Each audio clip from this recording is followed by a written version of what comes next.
Aloha mai kako, everyone. Welcome to Another White Man's Podcast, where we talk about the intersectionality of race, gender, and religion. Today, we will be discussing the phenomenon of QAnon and the intersectionality of that in the mainstream public. Many of us didn't take it seriously as millions of people started supporting it online. The concepts behind it seem very confusing, and it's hard for mainstream to see the reality behind that. And then those are in Q.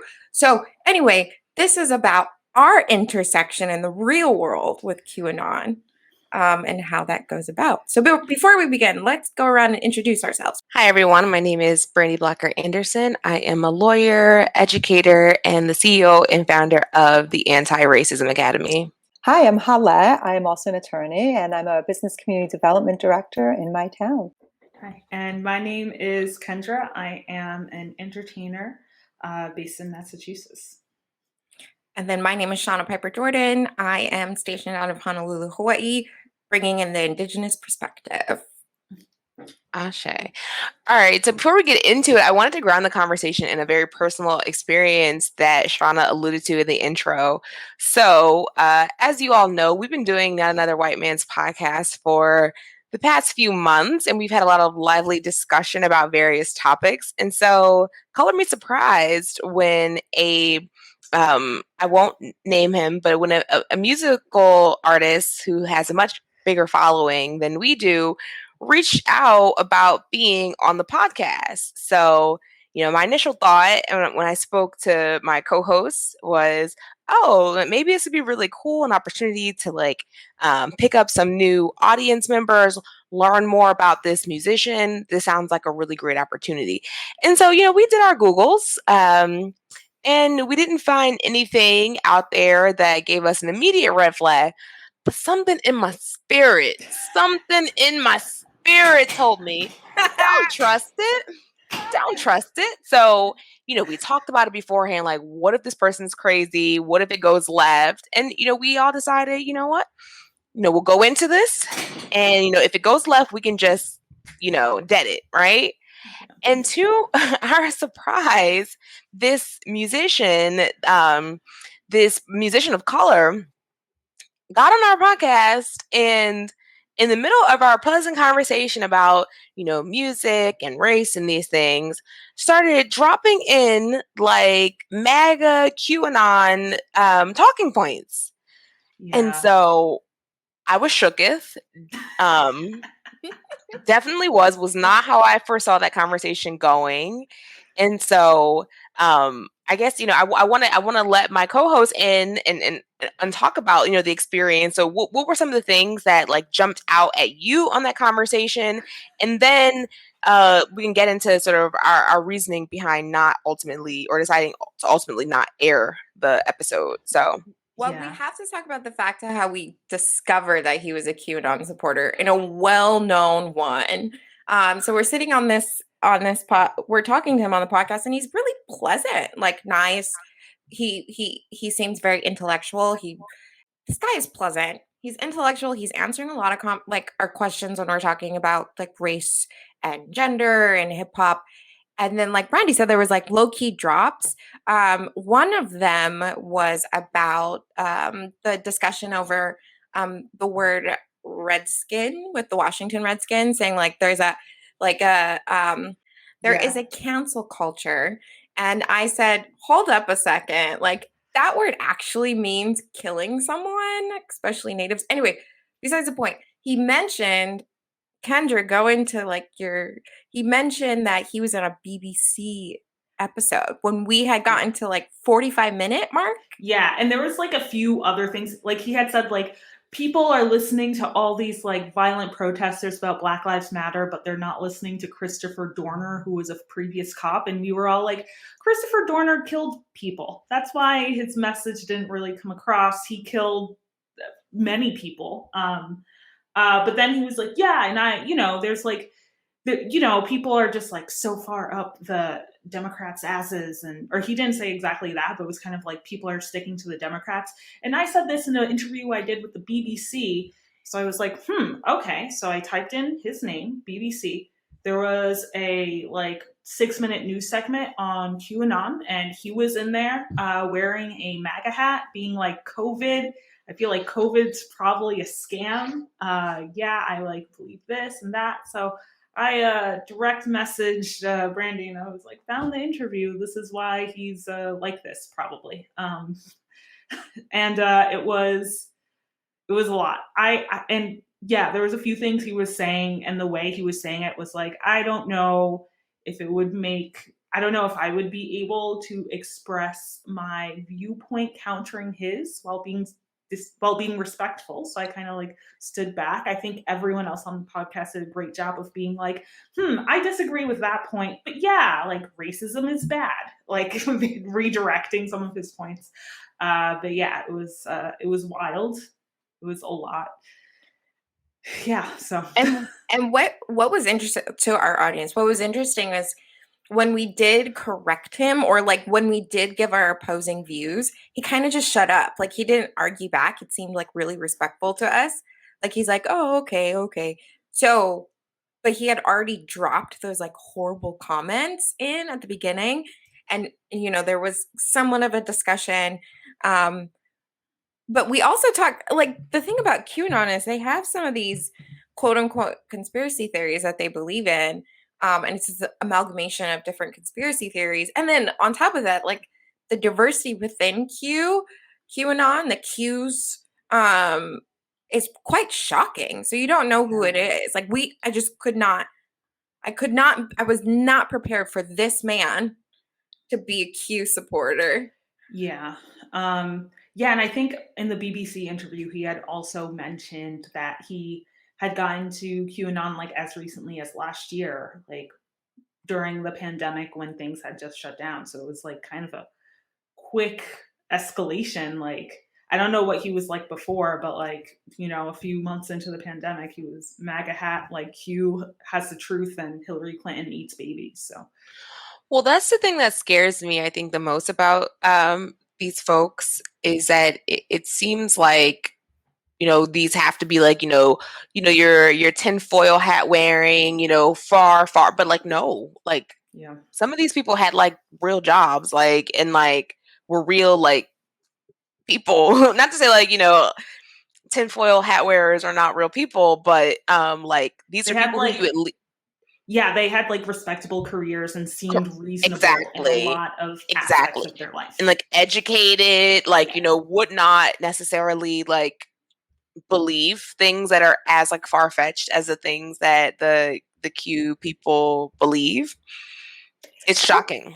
I have a question for you though. Do you think that someone's education status necessarily coincides with their moral compass? Just because you're highly educated and just because you are successful in life, does that necessarily mean that you have a clear vision on morality and ethics? Well, I think that question is one for around who actually is Q and who stands to gain the most from Q. I think those people know that it's all a crock and they're just using it to control the masses of people. They're on a whole other level. And in that sense, I don't. I think okay, so there's theories about who Q is, right? And that's in Q Into the Storm, folks. If you're curious to see the multi-structure of QAnon, where they have these theories of who it is. One of the theories it's Steve Bannon, and then one of the theories is, what is it? Roger Stone, Michael Flynn, Flynn. Those are the main three, right? And then the the documentary I just mentioned on HBO Max is he says that it's actually the founder and person who runs 4chan. It's not the 4chan or it's the administrator. The people who own it. Administrator who is the son of the person who now owns 8chan. 8chan. Yeah. Okay, so it started on 4chan. So Q started his first job on 4chan. And then some drama happened where he moved over to 8chan.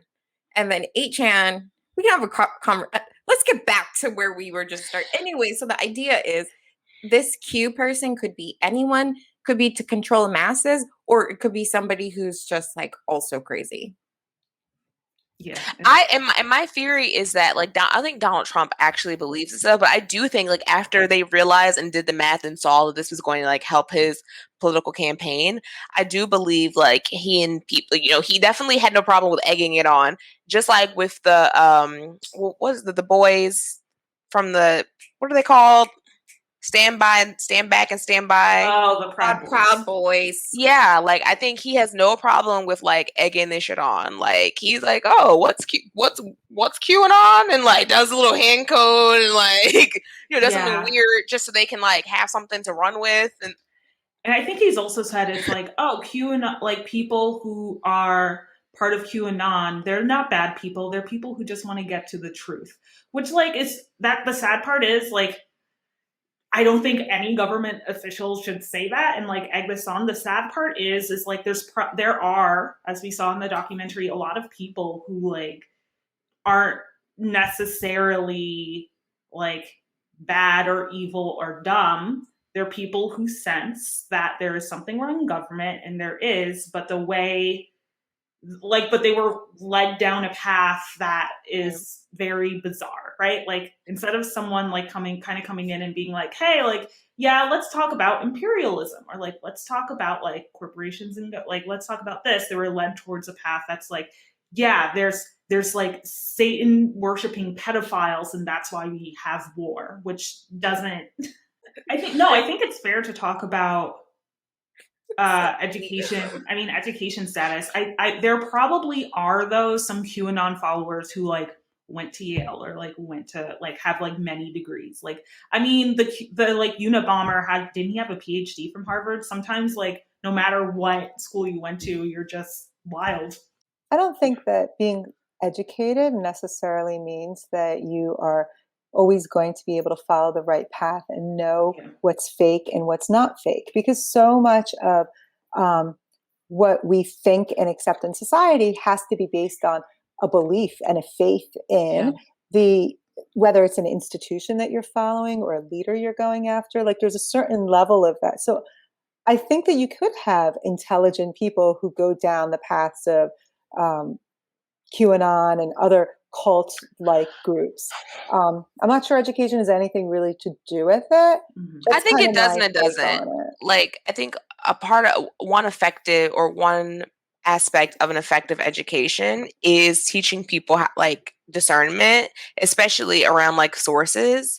And I do think that that's something that, like I was taught, and that, I don't think it's emphasized as much these days, teaching kids how to recognize a credible source from a source that's not credible, what it means to know. Like, I think this whole like Trump movement has like made us call into question whether or not there is a such thing as fact, and like that's BS. But on the flip side, I think what attracted this person to come on our podcast, besides to troll us, is the fact that, we have talked about a lot of conspiracies that like government conspiracies that turned out to be true on this podcast. Like the government did put crack in our community. The government did, give people syphilis and let them have it for 80 years. Like, there's enough there for some of these things.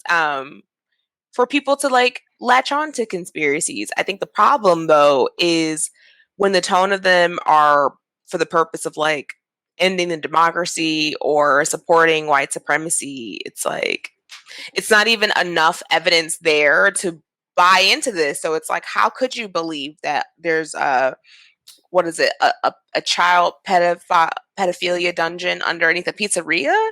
Yeah. Yeah, I don't that was know. that was like a first start of QAnon, was the Pizzagate. It was a little bit before like the Q drops, but it was a sign that there's a lot of fake news out on the internet. And then there's also a lot of people who haven't really been taught media literacy skills, like Brandee, which I don't think is like exclusive to any sort of like educational class. There are probably people that we graduated with that also don't have media literacy skills. But yeah, there were people who were like, think above a certain age, you almost don't have media literacy skills? I mean, the number of times I've had family members send me Onion newspaper articles as if they were actual newspaper. And I'm like, no, this is satire.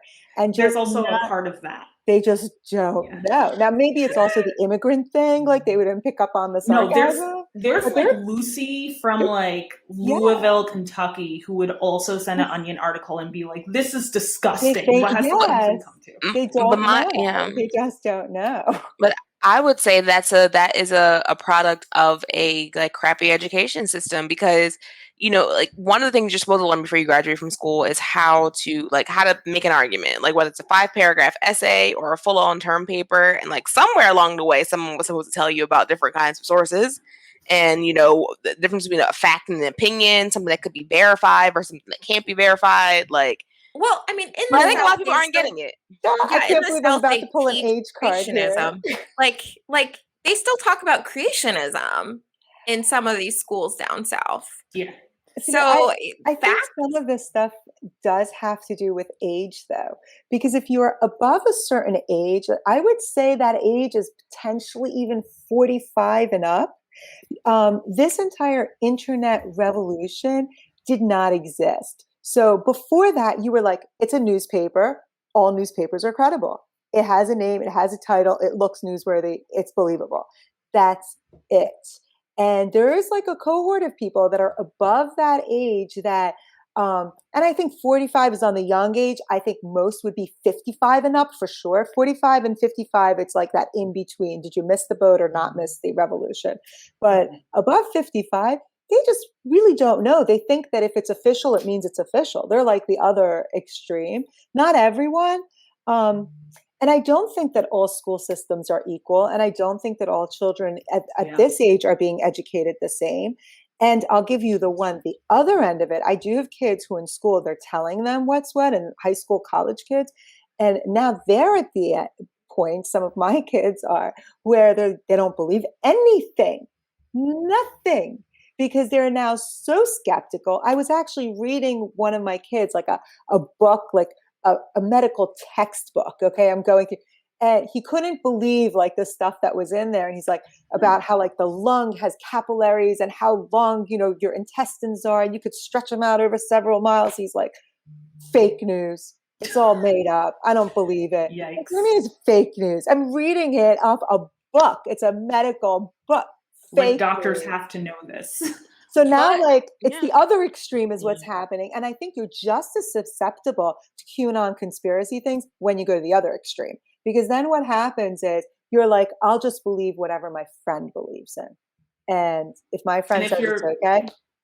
And then if your friend is a 45-year-old woman from Louisville, Kentucky, who heard about it from her other friends. Then you're like, well, I wonder that's true. Like, I think we're ripe for this nonsense. I think people so I know 2 news sources that are like wildly, they present it as fact, but they're wildly skewed.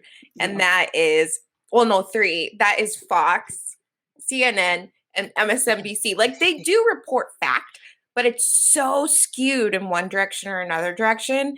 And when I want to get my liberal on, I listen to MSNBC, like Rachel Maddow, hello. But like when you're looking at some of these articles, you have to see who's writing it, because some of it's op-eds, right? So you got to know if it's an opinion article, it may or may not be as factual as other things. And then you have to know which one is fact. And then they have like fact-checking websites that are completely nonpartisan out there online, which I have done before. Snopes.com is one of them.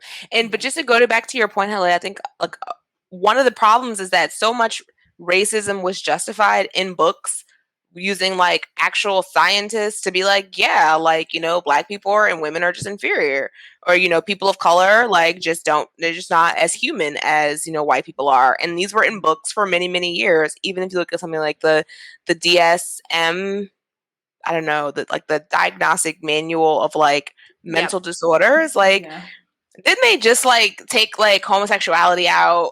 They did it within, I think, the past 50 years. It was not recent, and gays have been along way longer than that.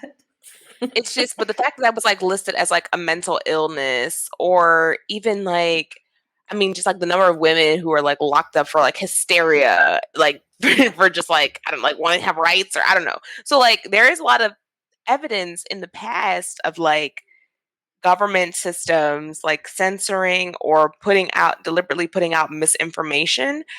And so it's like, who can you trust? Because you have this whole narrative about these founding fathers who then you grow up and you go to school and you learn like, oh, all that was a lie. Like George Washington was like a horrible commander. Like he didn't cut down any cherry trees and was like pretty horrible to the people who he enslaved. So Brandee, that's where I have difficulty judging the past based on my values and ethics of today.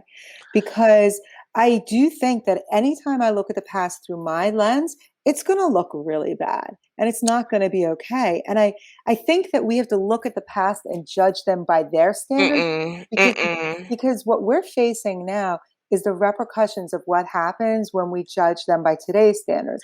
Because then what happens is you get people who are like, we can't trust the past. We can't trust the present because the present is made up of the same leaders who fooled us in the past. So they fooled me once, shame on you. Fooled me twice, shame on me. So I can't trust my history.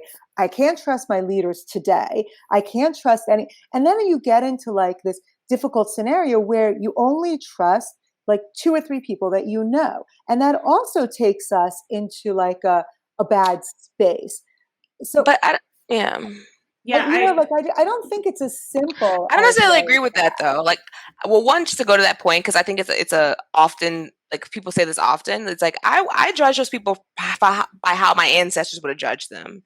People who were enslaved by them were very much against slavery, knew it was wrong, didn't want to be slaves, and so I'm judging them through the eyes of my ancestors, not some new set of lenses. Like if I could put myself in my great grandmother's shoes, how she would have felt about those people. So this whole notion that it's like during that time, like there are people who are against slavery during that time, and like all black people. Well, like there was all black people, and then there were a few white people that were like, this seems mean. Grimke sisters. But even the white people who were against slavery in that time, I don't think we would have thought, but judging them by our lens today, that they would have done enough, right? So maybe in their time, they may have been nice to their slave, and maybe they would have given them, I don't know, whatever, so that they were like the best of their time. But by today's standards, we'd be like, that's not enough. You know, you can't just be anti-racist. You have to be an anti-racist. You should have gone out there and tell your next door neighbor you were against there were people. There were white people who died. Like John Brown died for his anti-slavery views. Or I mean, there were a slave insurrection with a few other black people. I think what's different though with history when we go back and look at it from the lens of people who were subjugated, because like it's not about canceling history, right? There's facts, like George Washington became our president, but it's also contextualizing history. So I think what happens is when you do away with history, that is, that's not good. It's about contextualizing it. Let's add a little bit more fact and circumstances, or more than that, let's look at additional events in history that haven't been recorded in the mainstream and include those. Like, for example, when Wounded Knee, when Custer had his last stand, right? Today we say, okay, here's Custer's perspective, but then here's the natives' perspective. Let's look. I mean, like, you went in and they just literally murdered men, women. No, they murdered in the camp where they were killed. The massacre was women, children, and elderly people. There were no men. They just went in, these cavalries, and just killed all these people, right? So these are events that aren't taught, but they did happen. But I also just agree, like, we don't have to do away with facts. We can just contextualize them.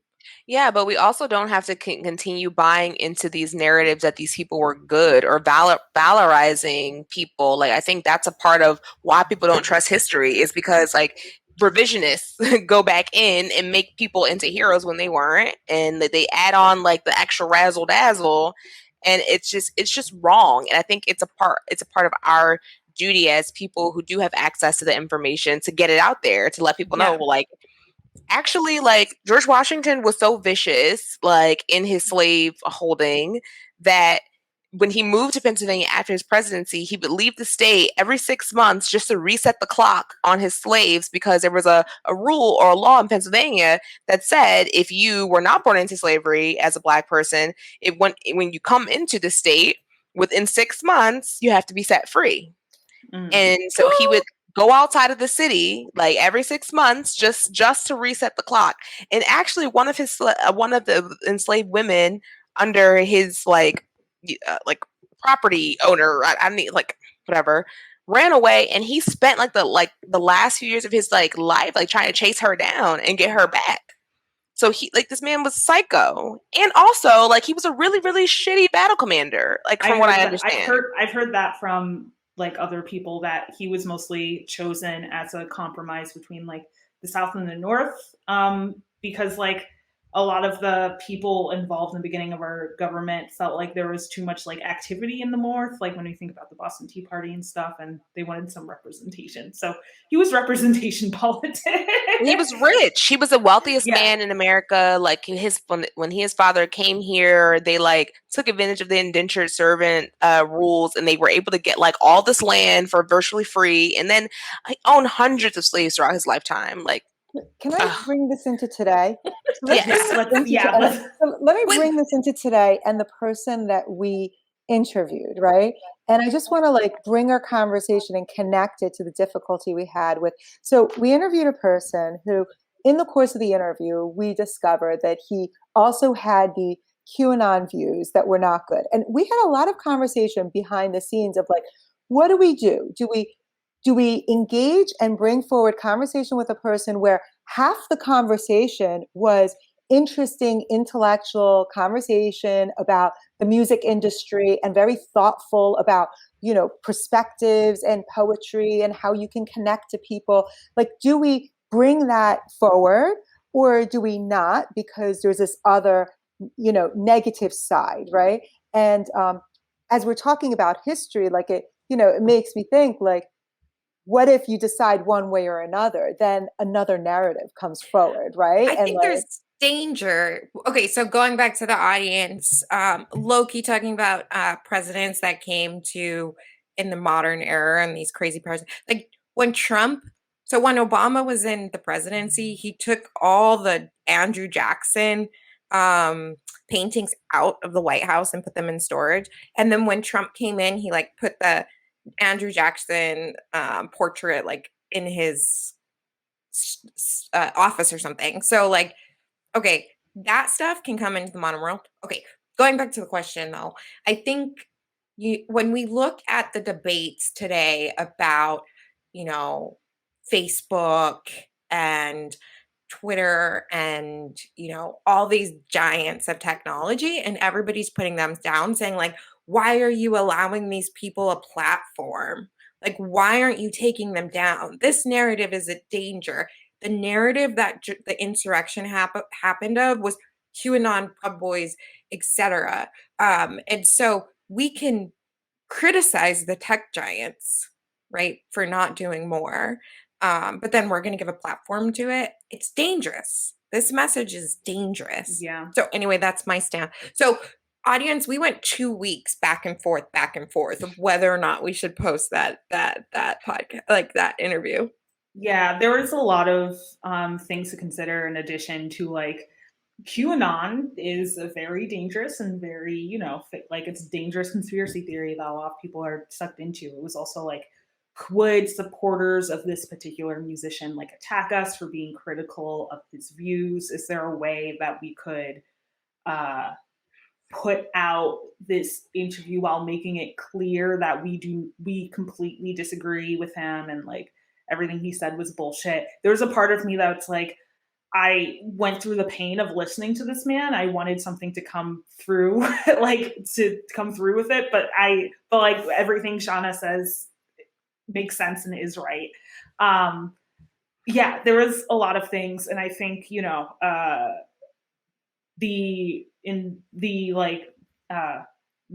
danger of QAnon is just in how quickly it spreads. And there's a lot of people who are kind of disillusioned and looking for something, not to pull the like, oh, economic anxiety card for like every single QAnon person, and being like, oh, this is just like society. But I think there are a lot of people who are like disillusioned and feel that something is wrong, and then someone shows them this is what's wrong with society, this thing, as opposed to like something else that makes sense, and they very quickly get sucked into this cult. I would also want to add that one of the reasons that we didn't want to frame it like that and say, here's the interview, we completely disagree with this individual, is because I think that it's important as individuals when we interact with people, even if we fully disagree with someone, even if they are in a dangerous place, to have some degree of respect for them. And he was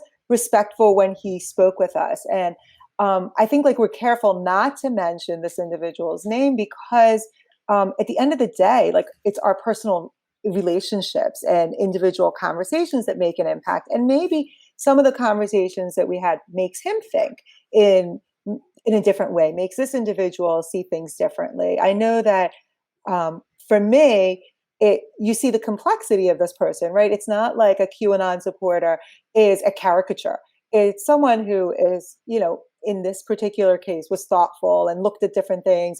But at the same time, I agree. I wouldn't want to give platform to an ideology that can somehow, by virtue of someone listening to a snip of it, maybe I end up supporting because they might not hear the full package of what we have to say.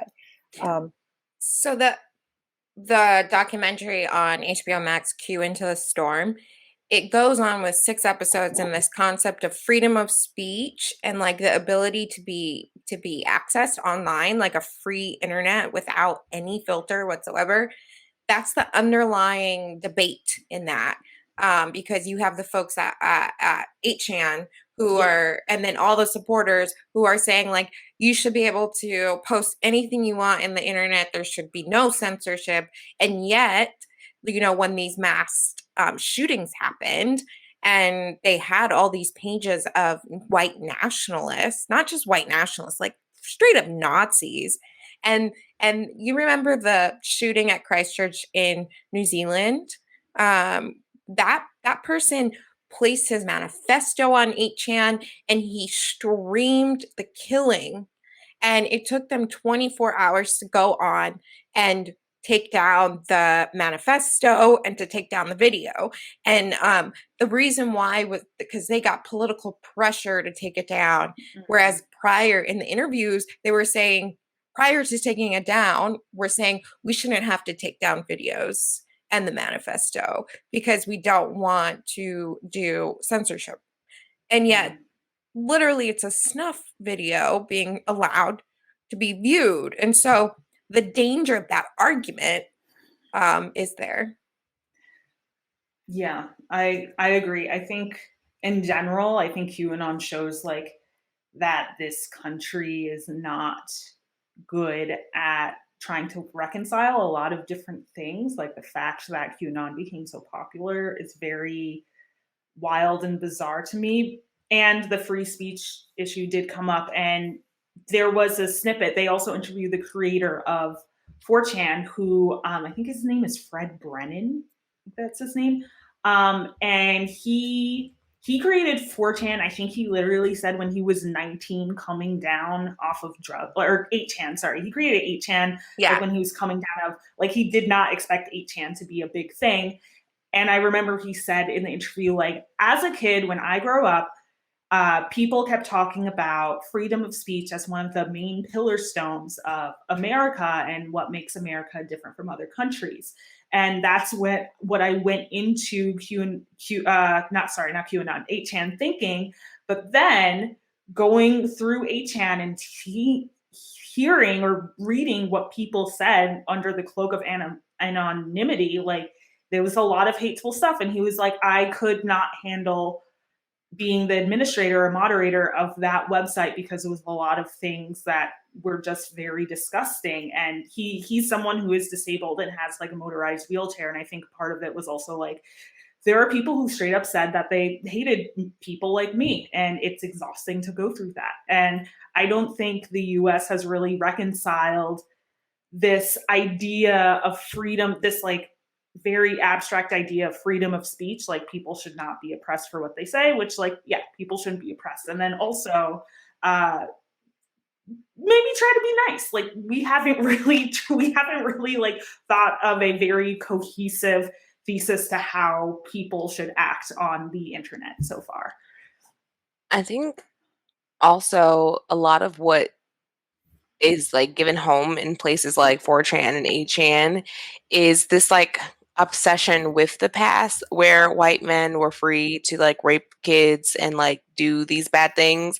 Because I mean, like that's another part of the problem with these sites, 8chan in particular, like it's the home of child pornography, it's the home of white supremacy, it's the home of a lot of stuff, not just the like. So like the fact that all of these things are all in the same place kind of tells me a bit about who's the most likely to be drawn into this. Yeah. But when you think about like a Thomas Jefferson or whatever, like Sally Hemings was 14 the first time he impregnated her. Like he brought her on a trip with him to Europe, like as his concubine, and it was like a totally like normalized thing.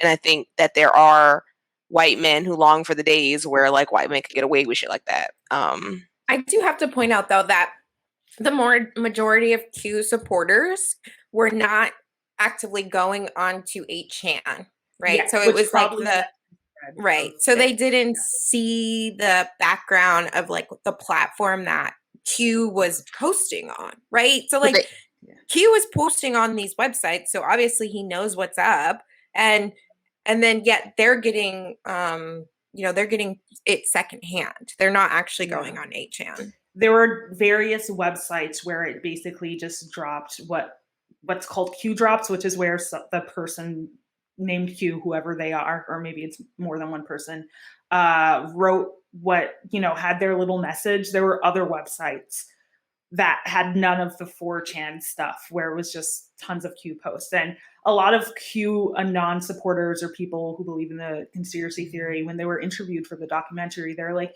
yeah, I don't go on 8chan. Like that is not a website for an average person. Like you need to be very strong. And I think unfortunately that like the fact that people drew that stuff off and put it on other websites probably led to the spread of it. If it had just stayed on 4chan where like it was like here's a Q drop in the middle of like child porn and weird like diaper fetish porn, then people would not have listened to it as often. Especially the Christian. I mean, one of the people in that documentary was this like uber evangelical Christian, and he was trying to reconcile the fact that the Q drops were happening on the website with child pornography and then his own beliefs. So like he told his wife, don't go on 8chan and see where the Q drops are happening, because it's just, and so he couldn't reconcile it as a Christian and as like the platform that this is getting out there. If you just like look out a little bit, there's a few things that can maybe show you this doesn't make sense. But we talked about kind of the religious aspect of QAnon before, where it really does seem like people have, it's cult-like. It's like partially religious, partially cult-like, where, you're like, oh, I'm the one that has the answer, so I'll just ignore everything else. And I think there is also something to be said about like, I've heard from people who research cults that people who think they are the least likely to ever get in a cult are actually the most likely to get in a cult, because they're like, oh, I like look out for things. I look out for like good signs. But depending on how someone sells you a cult, they're like, oh, this person's showing me the truth. I'm still the smart one because I've listened to this person's truth. So there's probably millions of Americans that are like, QAnon is right because I'm smart. And maybe they are, but yeah. I think it also builds on this whole like internet like sleuthing culture, where like people like just like are all always trying to like connect some dots and like figure things out. Like that is a whole like world. And you'd hope that they would put their people who are into this would put their energy into like solving cold cases or like, but like instead they're like putting this into like figuring out why Donald Trump misspelled a tweet and how that ties into like I don't even know. Like, it's just so convoluted to me. The conspiracies are so that's my problem. It's like, tell me something that I can buy on, like I can latch onto, which is why I get why it took a sort of amalgamation of different conspiracy theories to bring people together. Because one of the things we talked about a little bit between the podcast and now was that some of the conspiracies that that he believes in, the person who we interviewed, were conspiracies that we also were like, okay, like those aren't the craziest conspiracies in the world, or we know other people who we don't think of as like insane who believe in these things. I don't want to spread misinformation, so we don't have to go into which ones those were. But and there's ones that are pretty well, like that, like the CIA might have killed JFK. I don't know if that's true, but a lot of people I believe it. like, I believe it though. See, Or I have an Tupac issue with is conspiracy still theories. alive. I have a big see. I have a big issue with conspiracy theories because I think that when we accept conspiracy theories, then it gives up our agency to say that I have no control and somebody else can control me. I am okay saying that there are bad leaders at times who put down bad policy and we need to get rid of certain leadership structures. I'm okay saying that. I'm not okay living in a world of conspiracies where somehow by accepting the conspiracy, I'm giving up my independence and ability to think. And I think that when I say yes to one conspiracy, then it's very easy to say yes to another and another and another. So I just generally don't like saying yes to any conspiracies. I'm okay saying I don't like how certain things are going. I'm okay becoming aware of certain trends in society that might be bad for me. And now that I'm aware of it, I now have control because I now know it, it demystifies it, and now I'm able to behave accordingly. But I just I don't like conspiracies. I don't like to say yes to any conspiracy, though I will say that there are bad people and bad leaders and bad systems. And okay, I have I straddle the line on here's my conspiracy theory where I straddle the line.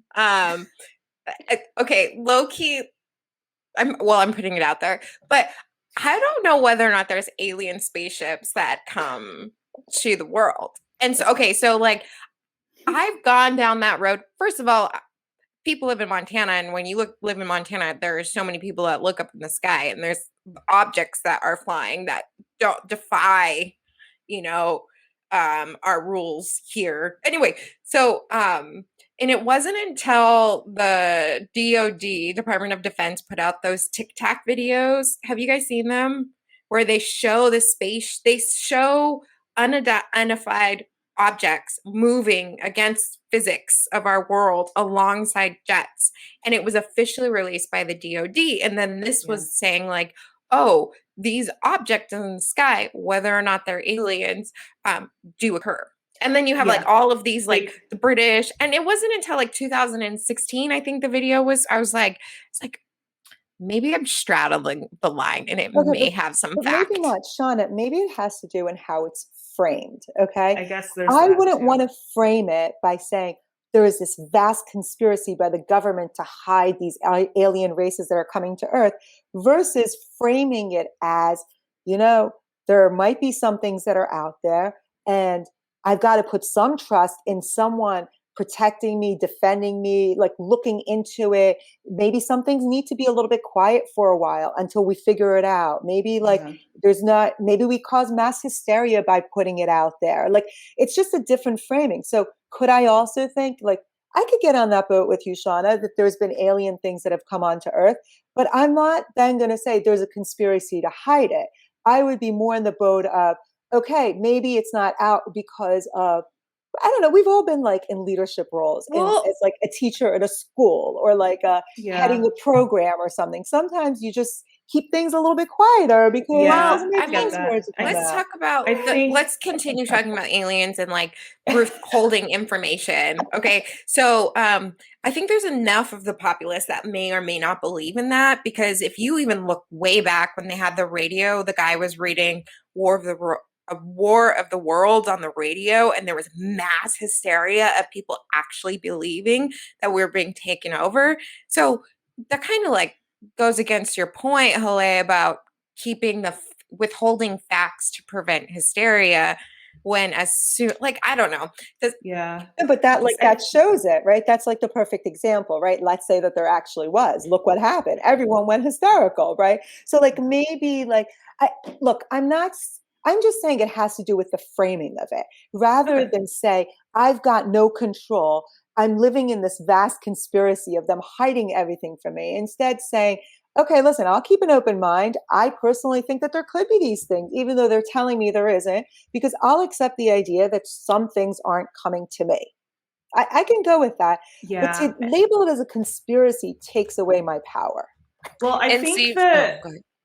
I think like one of the big things is like, though, like there are things that were initially called conspiracy theories that have been like proved by the US government. Like someone put in J. Edgar Hoover, like there's been a lot of like FBI purposely kind of like breaking down some like leftist movements and stuff. And like, I think that coupled with a lot of people's across, political spectrum, like all over the place. A lot of people do feel like they don't have that much control of their life due to various factors. I think that both of those things together make it way more likely for someone to believe something like QAnon. Like, obviously, I'm the type of person where I'm like, oh, we should probably go with the simplest explanation. And I think there was a video, like a QAnon recruitment video that they showed that was like, why do you think there's war and poverty? My first instinct wouldn't be, all the liberals in Hollywood and Democrats want like to steal a hormone out of babies' brains. Like that, I don't think that's a reason for war and poverty. But it's not a but, it's an and I could see how someone may feel like that's likely after hearing about all the stuff that's actually happened. I mean, even recently, this is kind of apart, but like most recent wild thing that I think if I told myself 5 years ago, I wouldn't believe is the mayor of Chicago covering up the like murder of a child by police, which is like one horrific thing. And then like online, she had this like huge Twitter thread that was like, oh, I heard there's some rumors, and the main rumor was that she was going to resign because of this cover up, but it was actually like, I'm not cheating on my wife. Like that was, and people are like, what? And that's just so bizarre. Or I'm not cheating, or I don't know if the rumor's like cheating on her wife or like cheating or like sleeping around, but like that is such a bizarre scenario that I could see someone being like, everything in this world is wild. Why not believe in this particular thing, So. See, but I'm okay saying that like crazy, wild things happen and many leaders do bad things. I'm not okay with the next step of, therefore, I have no power over my individual decisions in my own life. Like that's where like I'm full on okay with there's things going on in government. I don't know what's happening or anything, right? Like I'm okay with that. But I don't know. I just think it's like there's a point at which where it goes so far where I then say, well, I've got no chance at anything because they're just going to control the whole thing. Yeah. And I think that's where I break down from it.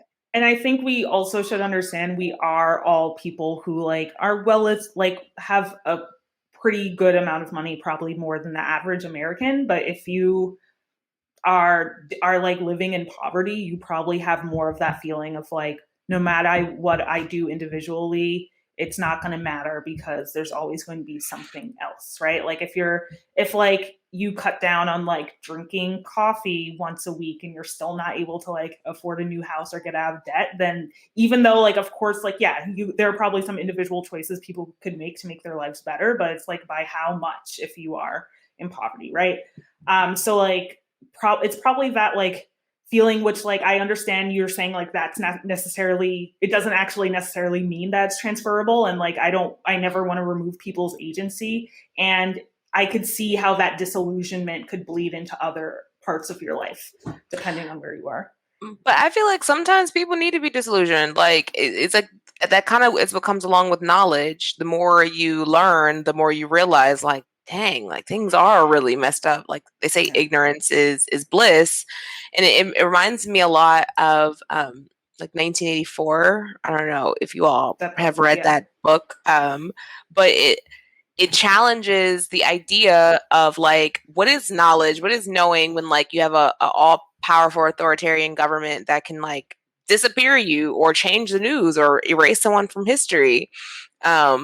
And you wonder, like, was the main character, like Winston, like better off before he like realized there was like a resistance and there was anything to push back on or anything to question? Or, is in the end, like he still has to like admit that 2+2=5 and like get like rats put on his face.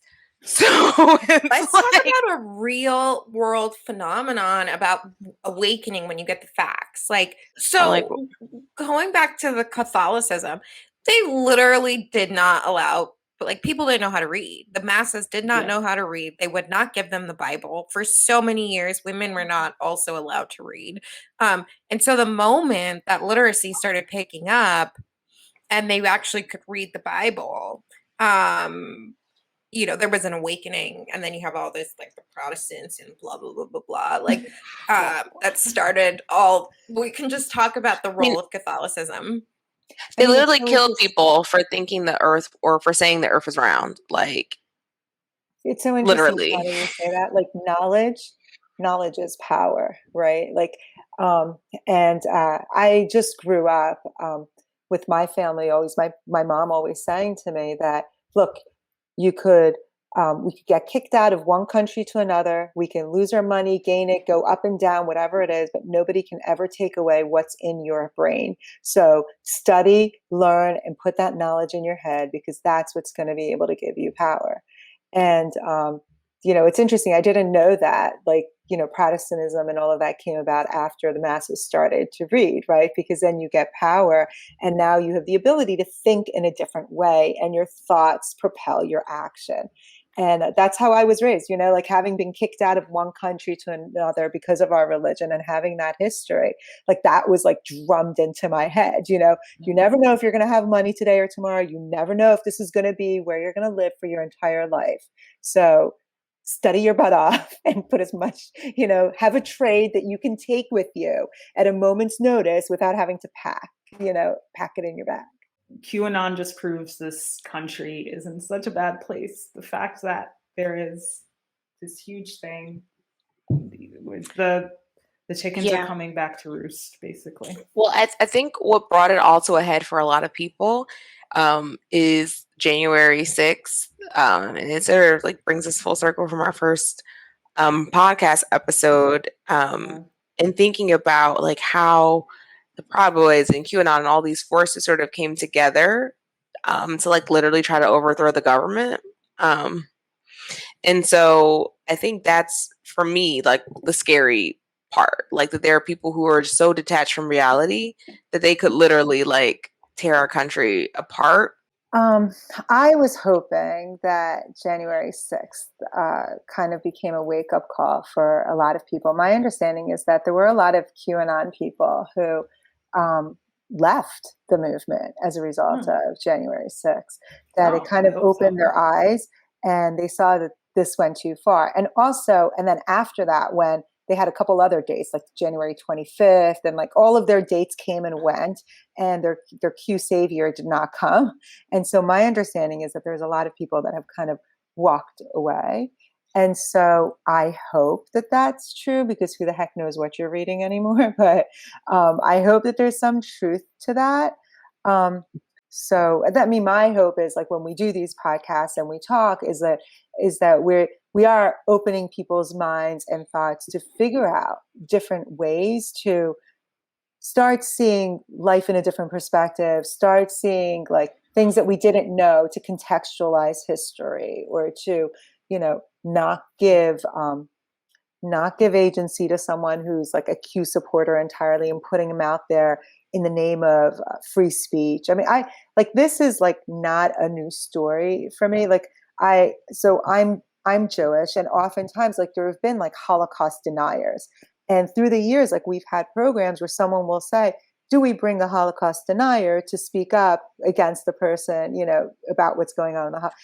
And interestingly, like, reasonable people have disagreed on this topic, right? And I've always been like, no, I don't want a denier to be there at all, because who's going to hear the other side? Which is a decision we've made with the person that we interviewed. But I think like we've reached a point, and maybe like the internet revolution has forced us to that point, that we really need to take significant responsibility for at least what is truth and what is not, what is clearly not truth and false, and not give the truth agency just for the sake of saying, oh, here's the opposing point of view, which kind of also started out with the 24-hour news programs. That's part of where it came out of, right? Like you needed to put content out there. Yeah. So here's one side, well, here's the other side. Sometimes there's not another side, and we have to be really careful with that.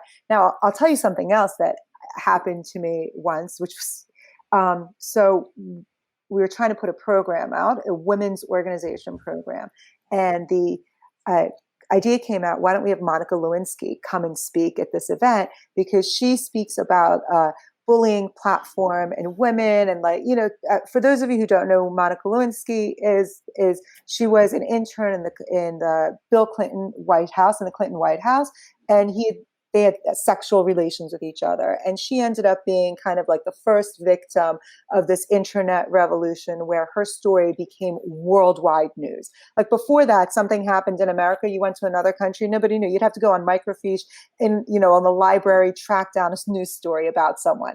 At that point in time, that was the first time in history where the story instantaneously went throughout the entire world, which is what we experience now.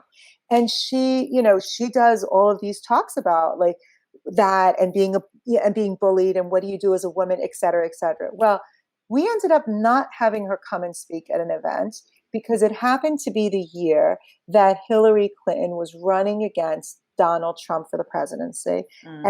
And people sitting in the meeting said, we don't want, by bringing her out, have a point against the Clintons, because then her coming will remind people about Bill Clinton and what he did was bad. And that's going to rub off on Hillary. And what are we saying, that she might not run for, And so I think like these kinds of decisions are made every single day by people. Like, what information do we put out to people? And people have different motives, right, about what goes out there and what doesn't.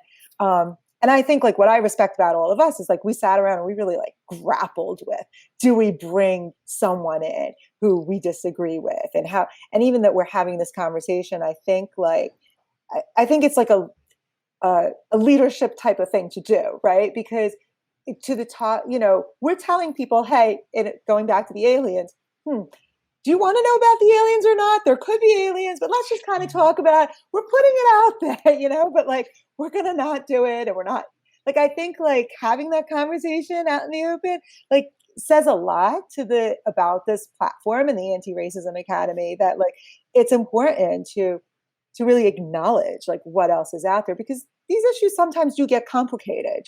I think this was a clear cut, but it was a little bit not clear cut for us, because the guy was a nice person and had a lot of interesting things to say before the 45-minute time, and where everything went, the other way. But I don't know. I'm not, but sometimes it gets tricky. I thought the Monica Lewinsky thing that happened in my life was wrong. Yeah. I could have spoken, but there were people that, Yeah. And I get that. I also get that. I get it. If you want a certain person to become I voted for Hillary. I wanted Hillary to be out there. And if you thought it was going to hurt her, you're not going to want Monica out, But that's tough. Yeah. It's tough, right? No, and that's something I try to be like really mindful of and be very protective of the brand. And even, just going forward, when people reach out, if you would reach out, definitely reach out. We'd love to have you. If you don't believe in QAnon, please reach out to us. Yeah. Or, I think for me, I would have, even if he had like let us know from the beginning that was like his intention to, I think we maybe could have prepared differently, or been in a position to like consent to that kind of conversation. We would have framed it a little differently if we did want to engage him in that level or in that way. And so I think for me, it was more so like, don't try to like use my platform, for your own like political ends, especially when they're like diametrically opposed from what I'm doing over here. Like that to me, that wasn't cool. As nice as he was, it did feel like I definitely was caught off guard. And so to give you guys a couple of more highlights, I think one of the first things he said, like before we even started the podcast, was complaining about California being a blue state. And so that was the first we're like, huh? Yeah. Okay. And like, let's see where this is going. It's like he made a comment like blue anon, as if there's like a like equivalent of QAnon right. Like, and it's just like other highlights. He essentially said that, George Floyd didn't deserve to be the martyr that he has become because he had drugs in the system. I found that really upsetting. In addition to the what was the Chris Dorner? Chris Dorner. Yeah, like he was saying, he said it all around this. It was like a series of just like like okay, like first you're trying to say like somehow just and I asked him like, okay, does George Floyd having drugs in the system, did that justify Derek Chauvin kneeling on his neck for 10 minutes? And then, like you said, Seanna, like he did back down. To his credit, he's like, oh no, but I'm just saying, like, people shouldn't be like rallying around him. And it's like, how could you say that though? Like, is that your loved one that was killed? The other thing for me was him like just like bad mouthing his biological father from the beginning of the interview. Like, obviously, like everyone has like mommy and daddy issues like that, whatever, like who cares? But it kind of it seemed to me that a lot of the things he was saying, and a lot of the anti-blackness in his rhetoric was like tied to his like negative relationship with his black father. That's just me armchair psychoanalyzing, but I thought it was very interesting that this was a man who's a person of color, who's raised in a white family, who has a lot of like very anti-black views. And it didn't surprise me, putting two and two together, that like his father wasn't in his life, and that the fact that like that was not a subject of the interview, or that was not initially like on our list of interview questions, but because he brought it up repeatedly, felt the need to like sort of like explore that. And so he did offer us an opportunity to do a part 2, but I guess it's not going to happen now, which is fine. We don't need a part 2. So that has been Not Another White Man's Podcast. Please follow us wherever podcasts are found. That includes Spotify, Amazon Music, and Apple. And we also have an RSS feed. Thank you. This is Kendra Dawsey, and we will see you next week. Bye. Bye.